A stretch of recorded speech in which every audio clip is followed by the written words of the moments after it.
Welcome back. I cut you short and I wanted to develop this point slightly, if I may. All right, so we peg it at a certain level. But if we get it wrong, it could have disastrous consequences. Of course, if you are going to, for example, put the minimum wage at 12,500, it will have a disastrous consequence. Well, he says no. For the economy, it will. Unfortunately, you will not be able to drag... For any sector?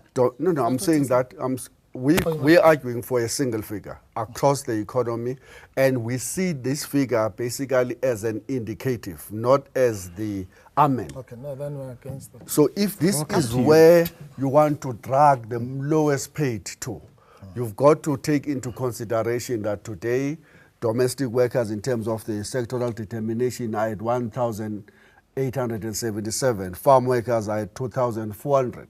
So you have to have some relationship with that reality that we are facing, which is about 3,000. In 2013, the median salary of workers was 3,033 rands.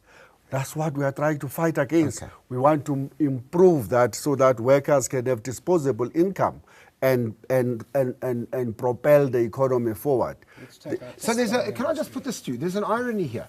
Cosatu was saying, as I understand from the Secretary, that what he's trying to seek is a balance between ensuring people shouldn't be starving, that they should be healthy, that they should have a certain level of dignity, and ensuring at the same time that you strike the balance correctly, that employment doesn't go down, it goes up. Yeah, but that's exactly... But you are wanting 12,500 and you haven't got a clue as to whether in fact that will improve jobs or increase mechanization or create disinvestment. No, then it means you haven't listened to what I was saying. I've been listening very carefully. Tell me why then not. What did I say about 4,500? You spoke of 12,500 in the mining sector. What did I say about 4,500? If I was only talking about 12,500, and I wouldn't have said, here's our minimum wages. Mine workers, 12,500. Right, farm workers, 5,000. Manufacturing workers, 6,500. Builders, 7,000. Cleaners, 4,500. How do you know that those figures are in fact ones that will in fact be conducive to the promotion of employment and not? No, but that's exactly, you should appreciate the mere fact that these figures are different means exactly that answers your question, because these are not thumbsacks. Well, how do you get, I'm asking you, I don't know, I'm asking how you got them. No, we're saying it will be ridiculous to say miners who are earning 9,000 now must earn 4,500 rand. You can't call that a minimum wage. I'm saying to you that the minimum wage must be sectorally based. That's why even the government talks about sectoral determinations. It's the first time I'm surprised if Cosatu, this is perplexing. If Cosatu is saying that there must be one minimum wage for all sectors, that would They're be... not suggesting that's a maximum wage, they're suggesting it's a minimum wage. No, but what I'm saying is that is not Cosatu's position as I understand it. Cosatu's I'm sorry, I'm saying, are you now talking for Cosatu? No, can you believe it? No, I'm not talking for Cosatu. I'm saying, okay, let me put it this way. That is not the position of the working class in this country, that they must all get 4,500 or whatever. He's not saying that. The position is that each sector must have a minimum wage. And there's nothing different from what I'm saying. I'm saying the floor. You know, there's a floor and a ceiling. Yes. The floor should be 4,500. Can I ask you this? Do you accept that we have an economy in crisis that has to actually be redressed? Of course. But that crisis, the biggest victims of that crisis are the working class. All right. That we must accept.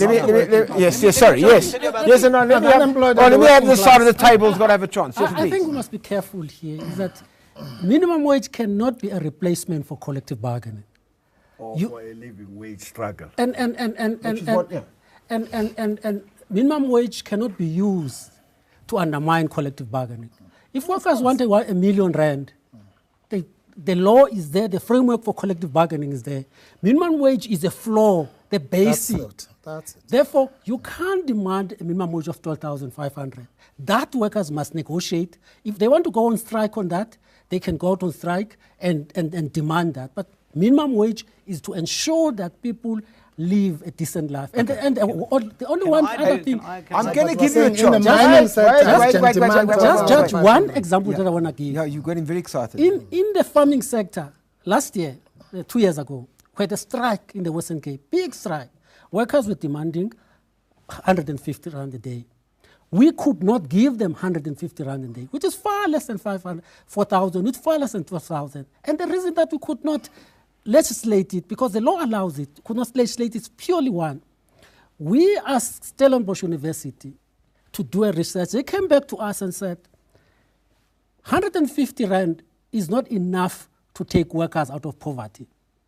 But if you give 150 rand, the effect on job will be A, B, C, D, and F. And we settled, and they said that the middle ground that you could settle on is 105. And that's why we went into 105. And we say we must be careful when having this debate that minimum wage, the level that you pick it in might have effect one way or the other. Okay, I got you. I got you. I'll give you back. Okay. I promise you. Okay. The clothing and textile industry in KwaZulu-Natal tried to set through the bargaining council a minimum wage, which they did do. They were all breaking that. It forced people to go into criminal activity and pay people less than the minimum wage. The unions themselves refused to then push them into the bargaining council and say, you have to pay the minimum wage. The unions themselves stuck to it. The Clothing and Textile Workers Union said, we will work that in slowly. And they themselves understood that if they had to pay that minimum wage, the factories would close. They'd open up in Lesotho and Angola and wherever. Do you accept the fact that with the level of grinding poverty and the fact that people have been exploited for centuries, that you've got to do something along the lines that the department's talking about? Absolutely, and I agree with that. But it must be sectorial based. It should be sectorial based. It should be proper studies. So why are you different? Why aren't you agreeing with Cosatu? Why is it so difficult for you to agree with them? Well, not that we won't. What we're saying is you've got to be very careful what you set. We've got minimum wages in this country already. But they may most be too countries low. in the world, most countries in the world have minimum wages. But they're too low. Some of them aren't too low. Some of them are. In fact, it's forcing workers. I got your point. I've got to move on. Yes. Yeah. Yes. No, I'm saying. I think maybe there's a fundamental misunderstanding here. Nobody is saying. If we were saying set a minimum wage, as you like, we would be saying pay a worker R1 million a week. That's ridiculous. Why do you think we're saying? Maybe. But that's the whole point of saying 4,500 rand, by the way, is not going to make you probably have what you call the living wage. Yeah.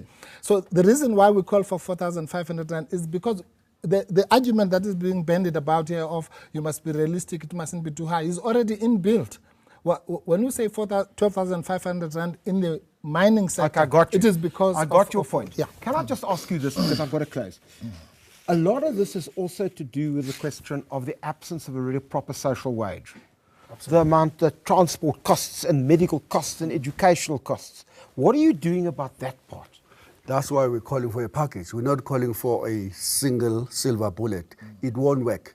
Not in the South African context. Even if we were to introduce it tomorrow, that minimum wage will be stolen by the high transport cost, by the high food cost, by the inefficiencies in the public health system, and so forth and so forth.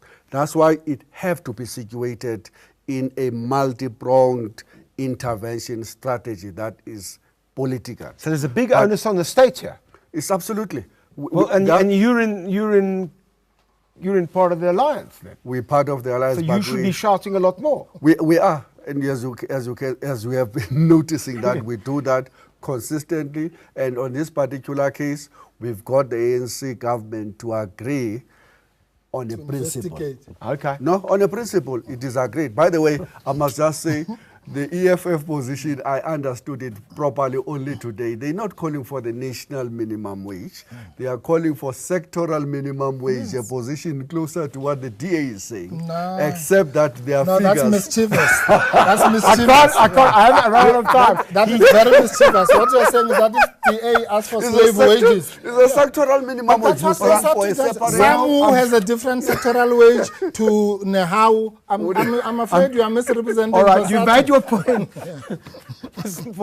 But I have to close. The real question here is, it seems to me if we listen to everybody, there should be some form of minimum wage, whether it should be sectoral, national. That's another issue. How it should be determined, that's part of the debate. What also is part of the debate is the role of the state in providing a proper social wage. Because frankly, it seems to me listening to this debate that if we don't deal with all of those questions, we'll probably be back here again debating minimum wages in one or other fashion yet again in 6 months' time or a year. How do we strike the balance correctly between employment on the one hand and dignity for everyone in this country? That's the core issue. You've heard much of the debate this evening. Judge for yourself. Goodbye. Thank you.